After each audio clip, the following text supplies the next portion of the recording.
125వ కీర్తన మొదటి నుంచి చదువుతున్నాం కాబట్టి అందరు బైబిల్లో చూడండి. యెహోవా యందు నమ్మికయుంచు వారు కదలక నిత్యము సియోను నిలుచు సియోను కొండవలె నొందురంట. మొదటిగా దేవుని యందు ఎవరు భయం భక్తిగా ఉన్నారనేది ప్రశ్న. భయభక్తుల కంటే ముందుగా ఎవరు నమ్మకంగా ఉన్నారనేది దేవుడికి ముఖ్యం అంట. ఎవరైతే దేవుడికి నమ్మకంగా, ఈరోజు దేవునితో మాట్లాడుతున్న మాట ఏంటంటే, సంఘానికి సేవకులకైనా మొదటికి దానికంటే ముందుగా దేవుడికి నువ్వు నమ్మకస్తులుగా ఉన్నవా, నమ్మకస్తుడిగా ఉన్నవా అనేది ప్రశ్న. దేవుడు ఏమంటాడు? యెహోవా యందు నమ్మిక ఉంచువారు.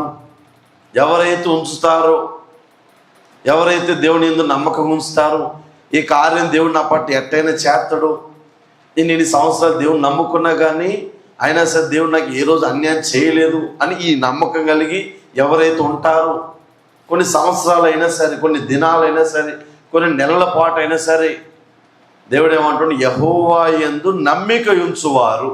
ఎవరైతే నమ్మకంగా ఉంటారో, అంటే అందరూ నమ్మకంగా కొంతమంది లేరు, కొంతమందే దాంట్లో నమ్మకంగా ఉన్నారని అర్థం. ఏమంటాడు ఇక్కడ? దేవుని యందు భయము భక్తి కలిగి జీవించిన వాళ్ళు, భయభక్తి కలిగి జీవితే ఆటోమేటిక్గా వాళ్ళకి నమ్మకం కలిగిద్ది.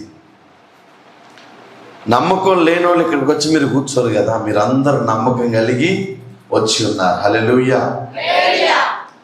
దూరం పెట్టారా?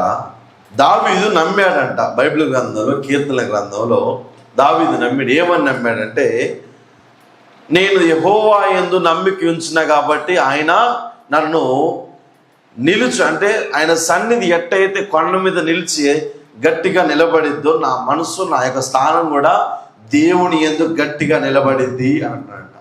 హల్లెలూయా. అదేమంటున్నాడు? చదవండి అమ్మ ఒకసారి. కదలక అంటే అటు ఇటు కదలకుండా అట్లే నిలబడేటోళ్ళని కదలక అంటారు. కదలక నిత్యము నిలిచి అంటే, నిత్యం అంటే ఎప్పుడు నిలిచే అంటే, నిత్యం అంటే ప్రతిరోజు నిలిచే. సియోను అంటే దేవుని పరిశుద్ధ మందిరము, దేవుని ఆలయము, దేవుని దేవాలయము, ఇవన్నీ సియోను కొండ అంటారు. ఏమంటాడు ఇక్కడ? ఒకవేళ దేవుని యందు నువ్వు నమ్మకం కలిగి ఉంటే, దావీదు ఇక్కడ ఏం చేశాడంట?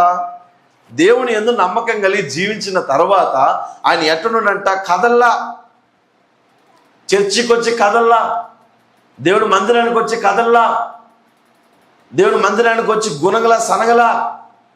ఎందుకు అంటే ఆయనకి నమ్మకం కలిగింది. దేవుని యందు నమ్మకం కలిగి జీవించినాడు. ఒక నమ్మకస్తుడిగా నిలబడ్డాడు సంఘంలో. ఎవరు? దావీదు నిలబడ్డాడు కాబట్టి ఆయన నమ్మకస్తుడిగా దేవుడి యందు ఎంచబడ్డాడు కాబట్టి ఈనాడు 150 కీర్తనలు ఆయన రాసి పెట్టాడు. గట్టి చెప్పడంతో హల్లెలూయా. ఏ గ్రంథం కూడా అంత పెద్దగా రాయలా. దావీదు గురించి 150 కీర్తనలు రాశాడు. మరి కొంతమంది, చాలా మంది కూడా ఏం చేస్తారంటే అడ్వాంటేజ్ తీసుకుంటారు. ఏమని? దావీదు 7 సార్లు పడిపోయాడుగా, మేము ఒక్కసారి పడిపోతే తప్పేంది ఎట్టినారు యవనస్తులు.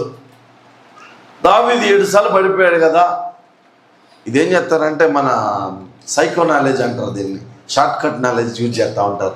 దావీదు చేసినాడు, మేము చేస్తే తప్పేంది, దావీదే పడిపోయాడు, మేము దేవుని బిడ్డారా. దావీదు ప్రేమించినంత దేవుడు ఎంత ప్రేమించాడో మనం అంత ప్రేమించాల దేవుణ్ణి. దావీదు ఎట్టయితే దేవుని యందు భయభక్తులు జీవించడం, మనం అట్లా లేము. ఒకవేళ నువ్వు ఆ విధంగా ఉంటే ఈనాడు నీ స్థితిగతి ఇంకా ఒక ఉన్నత స్థానం వెళ్ళేది. కానీ నువ్వు దేవుని పూర్తిగా నమ్మట్లే కాబట్టి ఇంకా అన్నావు.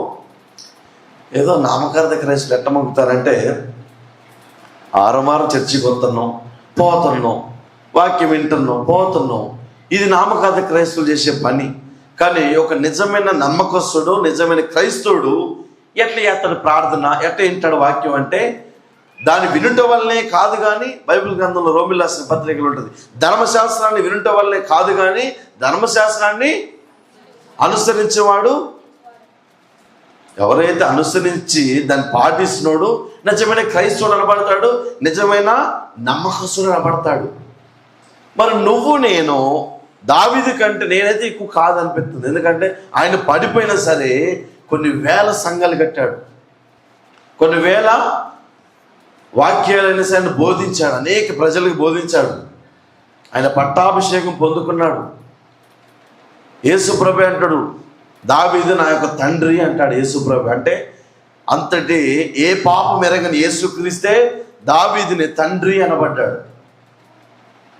అంటే దావీదుని పట్టుకొని మనం పాపం చేస్తాను, దావీదుని పట్టుకొని మనము ఒక సరైన దారులు వెళ్ళకుండా ఆయన పట్టుకొని సాక్ష్యాన్ని పట్టుకొని వెళ్ళడం కాదు. ఆయనలో ఏదైతే దేవుడు కార్యం చేసినాడో ఆ సాక్ష్యాన్ని పట్టుకొని మనం ఏం చేయాలి, ముందుకు సాగాలి. కానీ మన ప్రజలు ఏం చేస్తారు, దాన్ని పట్టుకొని సాగాలి. చెడు ఏదైతే ఉందో మనిషిలో, ఇప్పుడు ఒక ఉదాహరణగా అండి, ఈ పేపర్లో ఏముంది అంటే, ఉదాహరణగా నేను చెప్తున్నా, ఈ పేపర్లో ఏముందంటే ఇక్కడ ఒక చిన్నగా రాసి పెట్టారని చెప్తారు మీరు. ఏముందండి ఏమంటారు మీరు? ఇందులో ఏముంది చెప్పండి అమ్మా.